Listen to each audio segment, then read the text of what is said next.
Hello there and welcome to Money Matters. I'm Ty Genwright. And I'm Selina Downes. Coming up in today's show, Nike goes back to the future with its new self-tying shoes as sneaker style goes high-tech.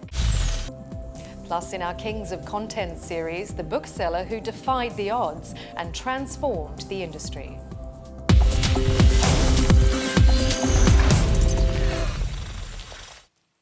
Let's kick off with oil, and the price of crude has hit a new high for the year after 5 straight weeks of gains. There's growing optimism that major producers will strike a deal to freeze output. The bad news is it's likely to lead to higher prices for consumers.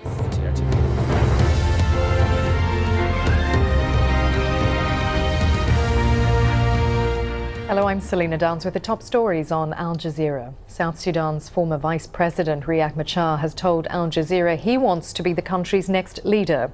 He denied he was behind the recent coup attempt and blamed the recent violence on President Salva Kiir, who he says has failed to unite the country. The rift between the two men is threatening to drag South Sudan back to civil war. Workers are struggling to prop up 2 carriages of a train that derailed in Kenya. After a coup and 16 months of military rule, Thailand has a new democratically elected Prime Minister. Samak Sontoroe is a tough politician, regarded by many as a surrogate for Thaksin Shinawatra, the man ousted by the military. I'm Selina Downes, and on this edition of 101 East, we meet Thailand's controversial Prime Minister and ask, will he be his own man or a frontman for Thaksin Shinawatra?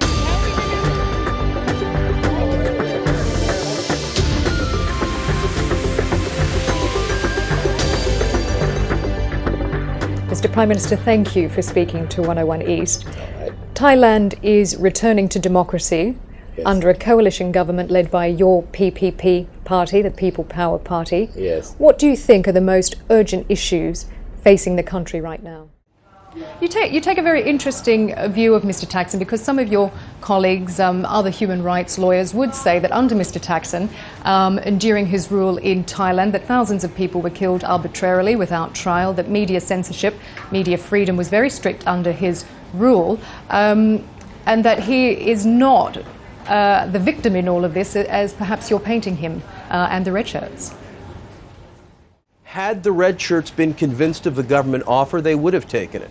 The issue has been this lack of trust, well, it sounds like some of the red shirts were some of the red shirts obviously were convinced of the government's offer, because we hear that half of them wanted to take it, and the other half, perhaps a more diehard faction, didn't want to take it. They wanted to continue to fight on.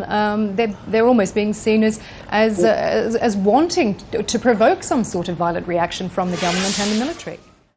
Don't forget, you can watch Al Jazeera online. Head to our website, aljazeera.com, and click on the Watch Now icon. Those are the headlines. I'm Selina Downes. Bye for now.